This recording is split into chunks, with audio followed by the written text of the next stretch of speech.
حضرت شیخ سعدی رحمۃ اللہ علیہ بیان کرتے ہیں کہ ایک نوجوان بے حد حسین و جمیل تھا۔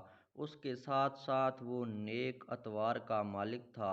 وہ نوجوان علم کی دولت سے بھی مالا مال تھا اور جس موضوع پر بھی گفتگو کرتا لوگ اس کی جانب متوجہ ہو جاتے اور نہایت انہماک سے اسے سنتے تھے۔ اس کے فیصلوں کی قدر بھی کی جاتی تھی اور وہ ایسا روشن چراغ تھا جس کے سامنے کسی دوسرے چراغ کی روشنی ماند تھی۔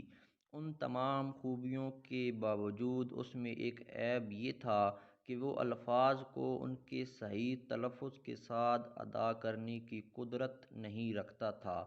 ایک روز ایک بزرگ کی محفل میں اس نوجوان کا ذکر ہوا تو میں نے اس نوجوان کی اس کمزوری کا ذکر کیا اور پھر اپنی رائے دیتے ہوئے کہا کہ میرے نزدیک اس کی گفتگو میں یہ نقص اس لیے ہے کہ اس کے سامنے کے دانت صحیح نہیں ہیں۔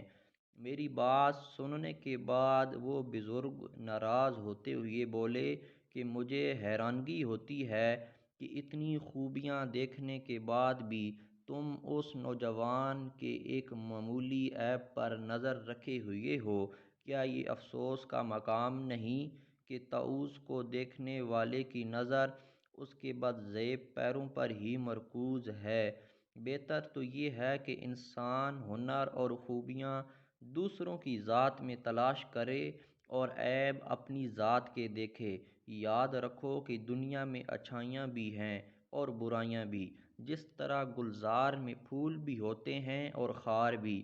جس کا دل میلا ہو اسے ہر چیز میلی نظر آتی ہے، جس کا دل روشن ہو اسے ہر چیز روشن نظر آتی ہے۔ حضرت شیخ سعدی اس حکایت میں بیان کرتے ہیں کہ بے عیب ذات صرف اللہ تعالی کی ہے، پس دوسروں کی ذات میں عیب تلاش کرنے سے بہتر ہے کہ اپنی ذات میں موجود عیبوں پر نگاہ دوڑائی جائے اور ان کو دور کرنے کی کوشش کی جائے اور دوسروں کے اندر موجود اچھی باتوں کو اپنے اندر پیدا کرنے کی کوشش کی جائے۔